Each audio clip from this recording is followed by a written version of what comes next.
गोटे गाँव में गजेन्द्र नामक व्यक्ति बास करते। तांकर तीनटा पुआ देवेंद्र, महेंद्र, राजेंद्र एवं गोटे झील कुनी। देहांत पर स्वर्गत गजेन्द्रनाथंकर कांथर एक विराट फोटो टंगा है। बड़ पुआ देवेंद्र फोटोटी फूलमाला पिंधाउछंती। तले पार्श्व छिड़ा होई सान भाई राजेंद्र साहाय्य कर। बापांग फोटोटा बैठक खानार कांथरे अति सुंदर देखाउची ना कौन कहूँ राजू? हाँ भाई, चाकरी रिटायर करी गाँ को फेरला परे बैठक खाना ही सबुठ बड़ तीर्थ। शेष जीवन ए चारि कांध भितर ही काटी। अच्छा राजू, मुझे बापांकर ए फोटोर चारिटा छोट साइज फोटोकॉपी करने को कहली, सेटा करछु? हाँ भाई, काली राति ही आनी देछि। बापांक 10 काम सरिला परे समस्ते गोटाए लेखा कॉपी नहीं जिबे। तिकी बेले बड़ बहुत चंचला प्रवेश करले।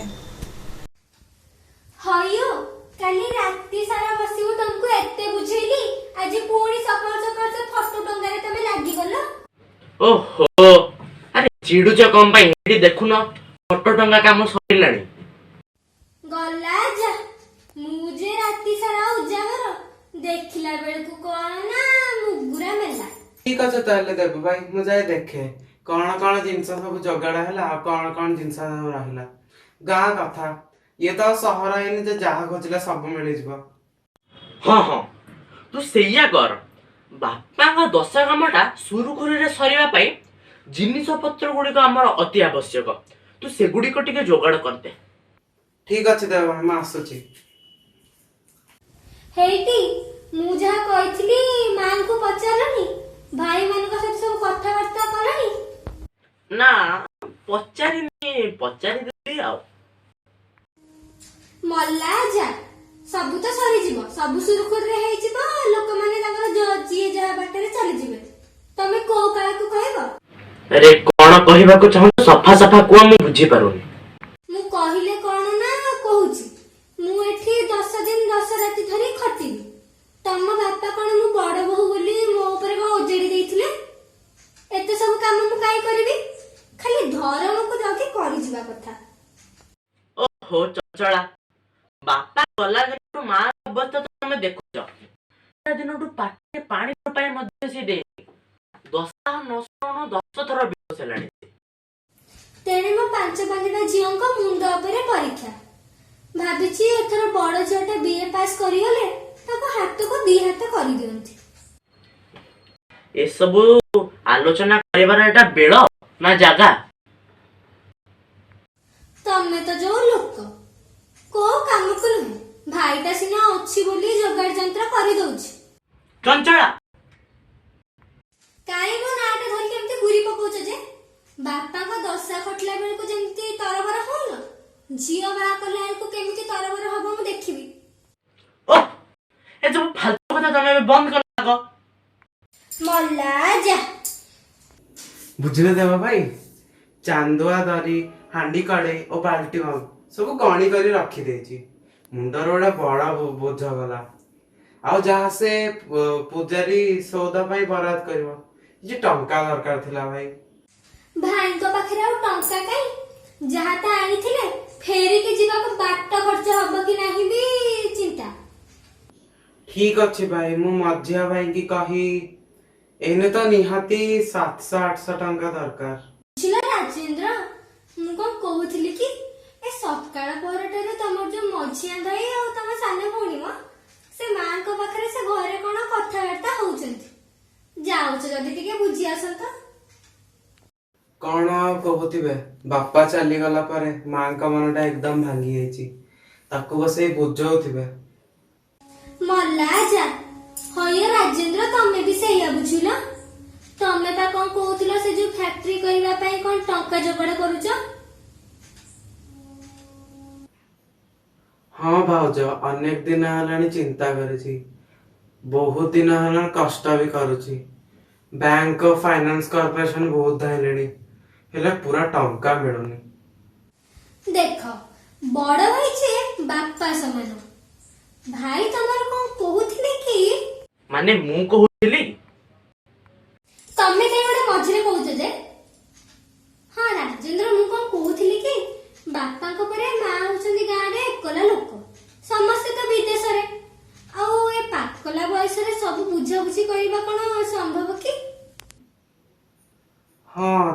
ठीक कथा।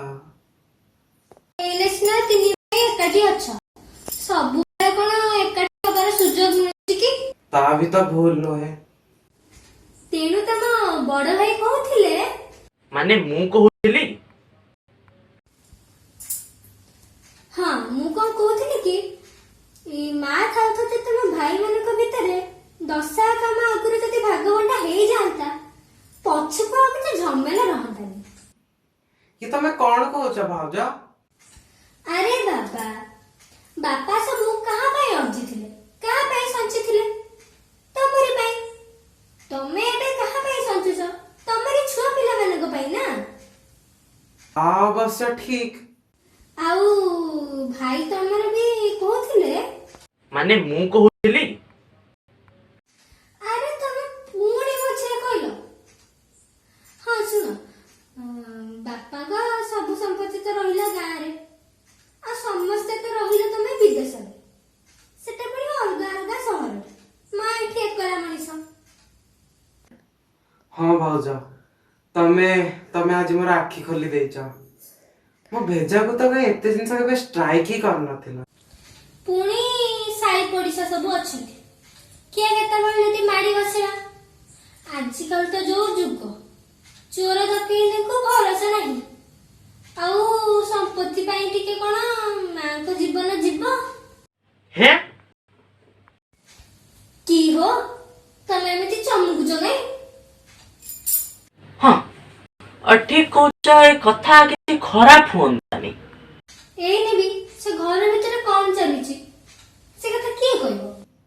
ନା ନା, ତା କେମିତି ହବ? ମହେନ୍ଦ୍ର ଭାଇ ଆସୁ, ତା ବିଷୟରେ ଆଜି ଗୋଟେ ପକ୍କା ଫੈସଲା ହେଇଯିବ। ନା ହଁ, ମାନେ ଆମ ତିନି ଜଣଙ୍କୁ ସେଇଟା ଏବେଠୁ ବାଣ୍ଟି ନେବା କଥା, ଭଲ ହବ। ମାତ୍ର ଆଜି ନୁହେଁ, ଆଜି ଏଇଠି ଏବଂ ଏଇ ମୁହୂର୍ତ୍ତରେ। ମଲା ଯା। ଏତିକି ବେଳେ ଭିତରେ ପ୍ରବେଶ କରିଛନ୍ତି ମଝିଆ ଭାଇ ମହେନ୍ଦ୍ର ବାବୁ। ଓହୋ, କଣ କହିଯାଉ ମାଆକୁ ବୁଝାଇବି, କିଛି ବୁଝିବାଟା ଦିଶୁନି ଦେବ ଭାଇ। ମୁଁ ଆଉ ପୁନି ତାକୁ କେତେ ସାନ୍ତ୍ୱନା ଦେବୁ? କେତେ କନ୍ଦାକଟା କଲେ, ଛେଚି କଚାଡ଼ି ହେଲେ, ବାପା ତ ଆଉ ଫେରି ଆସିବେନି ନା। ମୁଁ ବି ଠିକ ସେଇ କଥା ଭାବୁଥିଲି। ବାପା ତ ତାଙ୍କ ଯିବା ବାଟରେ ସବୁଦିନ ପାଇଁ ଚାଲିଗଲେ, ତ ଏ ସବୁ ଜିନିଷରେ ଆମର ଆଉ ବିଳମ୍ବ କରି କିଛି ଲାଭ ନାହିଁ। ତେଣୁ ମୁଁ ଭାବୁଥିଲି ଏ ସବୁ କାମ ପରେ ତ ଆମେ ମଧ୍ୟ ଯିଏ ଯାହା ବାଟରେ ଚାଲିଯିବା। ତେଣୁ ଯିବା ପୂର୍ବରୁ ମା ସହିତ ଟିକେ ଏ ବିଷୟରେ ପରାମର୍ଶ କରି ଯିବା। ଆରେ ମା କଣ ତାଙ୍କ ତିନି ପୁଅଙ୍କ କଥାରେ କେବେ ଅରାଜି ହେବେ କି? କୋଉ କଥାରେ? କଥା କଣ କି ମହେନ୍ଦ୍ର, ଏ ବାପାଙ୍କର ଯୋଉ ଗାଁରେ ସମ୍ପତ୍ତି ନାହିଁ, ସମ୍ପତ୍ତି ମାନେ ଏଇ ଯୋଉ ଘର, ତୋଟା, ପୋଖରୀ, ଜମି ରେ ତୁ ପରା କହୁଥିଲୁ ଏସବୁର ଭ୍ୟାଲୁଏସନ କଲେ ସମାନ ହବ। ତୋଟା ଆଉ ପୋଖରୀକୁ ଏକ ବୋଲି ଧରିନେଲେ ପ୍ରାୟ ସମାନ ହେବ। ଜମି ମୂଲ୍ୟ ଯେତିକି, ଘର ମୂଲ୍ୟ ବି ସେତିକି ହବ। ମାନେ ବାପା ମତେ ଥରେ ଏ ବିଷୟରେ କହୁଥିଲେ ଯେ ହଠାତ୍ ପ୍ରସଙ୍ଗକାରୀ ଭାଇ। ଆଉ ତା ମାନେ ତ କିଛି ଅସୁବିଧା ନାହିଁ। କଥା ଆଉ କାମ ଦିଟାଙ୍କ ଏକା ସହିତ ଠଠାଠି ହେଇଯିବ। ମୁଁ କଥାଟାକୁ ଠିକରେ ଠଉରାଇ ପାରିଲିନି ଭାଉଜ। ଏ କଥା କିଛି ଖରାପ ହୁଅନ୍ତାନି। ମଲା ଯା। କାହିଁକି? ବେଶ ଭଲ ହୁଅନ୍ତା ବୋଲି କହିପାରୁନ କି? ହେଲେ ମାର ଏଇ ଅବସ୍ଥାରେ? ସେଥିପାଇଁ ତ ଭାଇମାନେ ତମର କହୁଛନ୍ତି, କେତେବେଳେ କଣ ଘଟିବ ସେ କଥା ବା କିଏ କହିବ? ଆଜିକାଲି ଦେଖୁନ ମହେନ୍ଦ୍ର ଭାଇ, ବୋମା ଫୁଟେଇ ଗାଁ ମାନଙ୍କରେ ଡକାୟତି ହଉଛି। ମା ଆମର ବୁଢୀ ଲୋକ, ଏକେଲା ମଣିଷ। ବୁଝିଲା ମହେନ୍ଦ୍ର, ସତ୍ୟ ଗଢିଲେ 12 ହାତ। ଏବେଠୁ ଏ କାମ ସବୁ ନ ତୁଟିଲେ ତମର ତ ଯୋଉ ଭାଇ ନା। ଦେଖୁଛି ୟା ଭିତରେ ତମେ ସବୁ ତୁଟାଇ ଦେଇ ସାରିଛ। ଦେଖ ଭାଇ, ଆମ ଭାଇମାନଙ୍କ ଭିତରେ ତ ସେମିତି କିଛି ଭୁଲ ବୁଝାମଣା ନାହିଁ। ତେଣୁ ବଡ ଭାଇ ହିସାବରେ ମୁଁ ଭାବୁଛି ଯେ ମୁଁ ଯେଉଁ ପ୍ରସ୍ତାବଟା ଦେବି ତମେ କେହି ଅପସନ୍ଦ କରିବ ନାହିଁ। ମୋର ପ୍ରସ୍ତାବ ହଉଛି ଏ ଖାନଦାନୀ ଘର ଖଣ୍ଡକ ତୁ ନବୁ। ମୋର କିଛି ଆପତ୍ତି ନାହିଁ। ସହରରେ ମୋର କୋଠା ଅଧା ତିଆରି ହୋଇ ପଡି ରହିଛି। ଗାଁର ଏଇ ଖଚା ଘର ଖଣ୍ଡକ କାହାରିକୁ ବିକିଦେଲେ ଭାବୁଛି ସେଇଟା ପୁରା କରିଦେବି। ଜରୁର ଗ୍ରାହକ ମିଳିଯିବେ। ଆଉ ପୋଖରୀ ସହିତ ତୋଟାଟା ରାଜୁ ଆଗରେ ପଡିଲେ କେମିତି ହୁଅନ୍ତା? ମୋର ତ ଗାଁରେ ରହି ଆଉ ମାଛ ଚାଷ କରିବାର ନାହିଁ କିମ୍ବା ତୋଟାରେ ଆମ୍ବ ଆଉ ନଡ଼ିଆ ଫଳେ ବେପାର କରିବାର ନାହିଁ। ବରଂ ଠିକ ହବ ଗୋଟେ ଭଲ ଲୋକ ଦେଖିକି ସେତକ ବିକ୍ରି ବଟା କରିଦବା। ସେଇଥିରୁ ମତେ ପଇସା ମିଳିବା କଥା ଫ୍ୟାକ୍ଟ୍ରି ପାଇଁ, ଆଉ ବାକି ପଇସା ଫାଇନାନ୍ସ କର୍ପୋରେସନରୁ ମିଳିଯିବ। ମୁଁ ତ ବଡ ଭାଇଙ୍କ କଥାରେ ପୁରା ରାଜି। ବାକି ଯୋଉ ଜମି ରହିଲା ସେତେକ ସବୁ ମୋ ଆଗରେ ଆଉ। ପାଞ୍ଚଟା ଝିଅ ମୋର, ଖଣ୍ଡେ ଖଣ୍ଡେ ଜମି ବିକିଲେ ଗୋଟାଏ ଗୋଟାଏ ଝିଅ ଉଠନ୍ତେ। ଆଜି ଯୌତୁକ ନଦେଲେ ଜ୍ୱାଇଁଙ୍କ ମିଳୁଛନ୍ତି, ତାପରେ ବି ପୋଡା କପାଳକୁ ଝିଅ ଗୁଡା ସିନା ଟିକେ ସୁନ୍ଦର ହେଇଥାନ୍ତେ। ଗାଁରେ ରହିବାକୁ ଆମ ଭିତରୁ ଯେତେବେଳେ କେହି ରାଜି ନୁହନ୍ତି, ତେଣୁ ଏଠି ଏତେ ସାରା ସମ୍ପତ୍ତି ରଖି ଲାଭ ବା କଣ? ତେଣୁ ତମ କଥା ଆଉ ହିସାବରେ ମୁଁ ଏକମତ। ଝିଅ କୁନି ସହ ମା ପ୍ରବେଶ କରିଛନ୍ତି।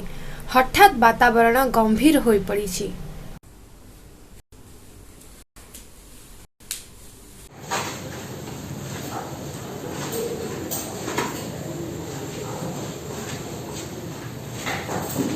ମା ତୁ ଶୁଣୁଛି, ସବୁ ଶୁଣୁଛି। ଭଲ, ବେଶ ଭଲ କରିଛ। ଭାଇ ଭାଇ ଭିତରେ ବିଚାର ଆଲୋଚନା କରି ଭଲରେ ଭଲରେ ସବୁ ତୁଟେଇ ଦେଇ ପାରୁଛ। ଦେବତ ଭଳି ବାପା ତୁମର, ସେ ଟଳି ପଡ଼ିଲେ ତୁମକୁ ଛାଡ଼ି ପଳାଇଲେ। ମୋର ବା କେତେ କାଳ, ମଲାଗଲା କାଳକୁ ମୋ ମୁଣ୍ଡକୁ ବା କାହିଁ ବୋଝ ରଖିବି। ତୁମ ପ୍ରସ୍ତାବରେ ମୁଁ ଖୁସି। କଥା କଣ କି, ବାପା ଥିଲେ କଥା ଅଲଗା ଥିଲା, ଏବେ ତ ତୁ ଅଛୁ। ଏକା ଏକା ତୁ କେତେ କାମ କରିବୁ ଯେ? ହେଲେ ଦେବ, କୁନି ବି ତ ଏ ଘରର ଝିଅ, ଗୋଟିଏ ବୋଲି ଭଉଣୀ ସିଏ। ବାହାସାହା ହୋଇ ପର ଘରକୁ ପଳାଇଲା ବୋଲି ତା ଭାଗଟା ଯେମିତି ବୁଡ଼େଇ ନ ଦିଅ। କାହିଁକି ମହେନ୍ଦ୍ର, ତମେ କହୁନ, କୁନି ଯେତେବେଳେ ବାହା ହେଇକି ଯାଇଥିଲେ ତାଙ୍କୁ ଯୌତୁକରେ ହାତୀ ଛତୁ ତ ସବୁ ଦିଆ ହେଇଥିଲା, ଆଉ ପୁଣି ଭାଇମାନଙ୍କ ଜାଗାରେ ଭଉଣୀର ଭାଗ କେମିତି? କଥା କଣ କି ଭାଉଜ, ବାପାଙ୍କ ସମ୍ପତ୍ତିରେ ପୁଅର ଯେତିକି ଅଧିକାର ଅଛି ଝିଅର ବି ସେତିକି ଅଧିକାର ଅଛି। ତେଣୁ କୁନି ଭାଗ ପାଇବା କଥା। ମୋର ବେଶୀ କିଛି ଦରକାର ନାହିଁ ଭାଇ। ମୁଁ ତ ଭାବୁଛି ମୋର ଗହଣା ତକ ଯାହା ନେବି। ମଲା, ମୋ ଝିଅ ମାନେ କଣ ତାଙ୍କ ଜେଜେମାଙ୍କର କିଛି ଗହଣା ପାଇବେନି? ସେମାନେ ବି ତ ଏ ଘରର ନାତୁଣୀ ନା। ସବୁ ହେଲା, ସମସ୍ତେ ସବୁ ପାଇଗଲେ। ସମ୍ପତ୍ତିର ଭାଗ ବଣ୍ଟା ସରିଗଲା, ସମସ୍ତେ ସନ୍ତୁଷ୍ଟ ହେଲେ। ମୋର ବା ଆଉ କଣ ଦରକାର? ତୁମମାନଙ୍କର ଖୁସିରେ ହିଁ ତ ମୋର ଖୁସି। ମା ଆଜି ହାତରୁ ମୁଁ ଶଙ୍ଖା କାଢୁଛି, ମଥାରୁ ମୁଁ ସିନ୍ଦୁର ଲିପିଛି। ତମମାନେ ହିଁ ତ ମୋର ସାହା, ମୋର ଭରସା। ମତେ ଖାଲି ଏତିକି ଟିକେ ଜଣେଇ ଦିଅ, ତମମାନଙ୍କର ଭାଗ ବଣ୍ଟାରେ এই হীন কপালে বুড়ি মাটি কাহা ভাগরে পড়িলা? ମଲା ଯା। କଣ ଭାଗ ବାଣ୍ଟାରେ ମା? ପୁଣି କାହା ଭାଗରେ କଣ? ଏ ତୁ କଣ କହୁଛୁ ମା? କୁହ, ମୋର এই পোড়া জীবনের বাকিতক দিন ମୁଁ କାହା ପାଖରେ କାଟିବି? କିଏ ରଖିବ ମତେ ନେଇ? କଣ ସବୁ ତମେ ଠିକ କରିଛ ଶୁଣେ। ମୋର ଥଇଥାନ ପାଇଁ କି ବ୍ୟବସ୍ଥା ତମେ ସବୁ କରିଛ? ମୁଁ ମାନେ ମତେ କହିବା ପାଇଁ କହୁଛୁ? କି ହୋ କହୁନ, ଏତେ ବଡ ସହରଟାରେ 2.5 ବଖରା ଘରେ 5-5ଟା ଝିଅଙ୍କୁ ଧରି ଆମେ ବଜାର ଦ୍ୱାର ଭିତରେ କେତେ କଷ୍ଟରେ ଚଳିଛେ। ପୁଣି ମା ଗଲେ ସେଠି କୋଉଠି ରହିବେ ଯେ? ତମର ତ ଯୋଉ ଦରମା, ନା ଉପୁରି ଅଛି ନା ସପୁରି। ଛାଡ ଛାଡ। କଥା କଣ କି, ତା ନ ହୋଇଥିଲେ ବି କଷ୍ଟେ ମଷ୍ଟେ ଚଳି ଯାଇ ହୁଅନ୍ତା। ମୋ ପରାମର୍ଶ ହିସାବରେ ମା ମହେନ୍ଦ୍ର ପାଖରେ ରହୁ। ସେ ସହରରେ ନିଜ ଘର ତୋଳିଛି, ଛୋଟ ପରିବାର ତାର, ରୋଜଗାର ବି ବେଶ କରୁଛି। ସେଥିରେ କିଛି ଆପତ୍ତି ନାହିଁ। ହେଲେ ମା, ତୁ ତ ଜାଣୁ, ମୂଳରୁ ହିଁ ତ ତମ ଶାଶୁ ବୋହୂ 2 ଜଣଙ୍କ ଭିତରେ ଜମା ପଡୁନି।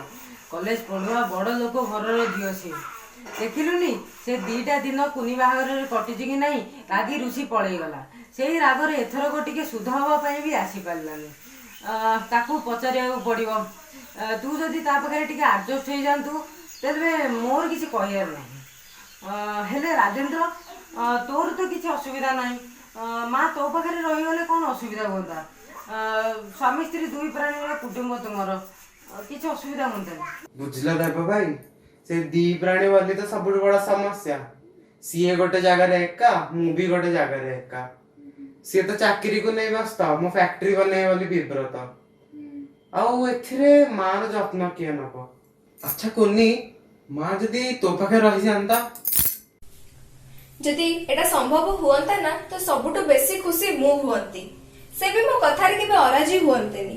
ତାଙ୍କର ବି ମା ନାହାନ୍ତି, ତେଣୁ ମାର ସାନ୍ନିଧ୍ୟଟା ଆମ ଦୁହିଁଙ୍କୁ ମିଳନ୍ତା।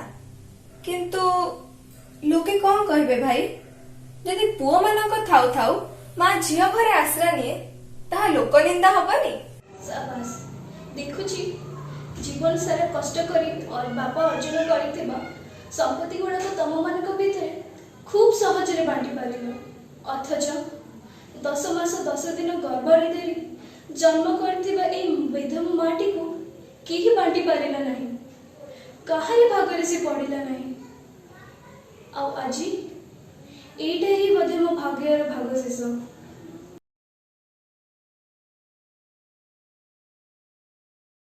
क्षमा करिबे भाउज, कचेरी आसु आसु टिके डेरी होईगला। भाई जे एमिति एते जल्दी चली जिबे केही कण केबे भाबितिला? गाँटी सारा काहारी मनरे टिके सुख नाही। समस्ते के मुहरे खाली तांकरी चर्चा और तांकरी प्रशंसा। हाँ, आज बस सब भाविला बेलू बहुत डेरी हो गलानी।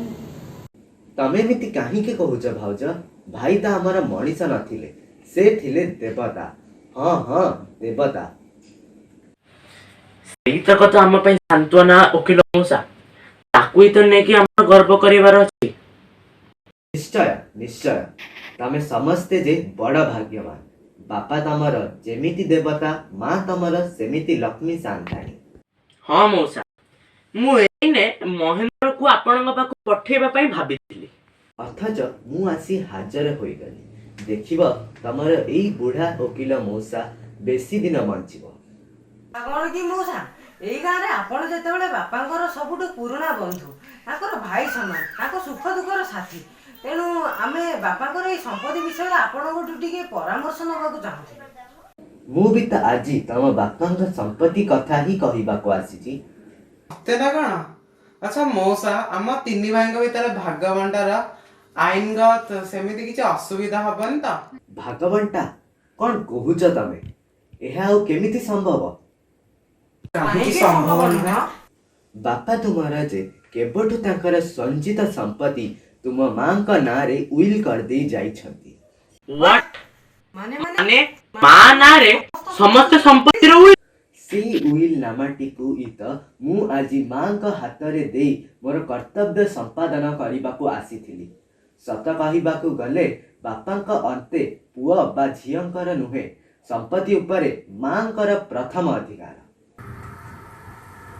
ମା ଉଇଲ୍ ନାମାଟିକୁ ହାତୀରେ ଚାପି ହସିବାକୁ ଚେଷ୍ଟା କରି ଖୁବ୍ ଜୋରରେ କାନ୍ଦି ଉଠିଛନ୍ତି।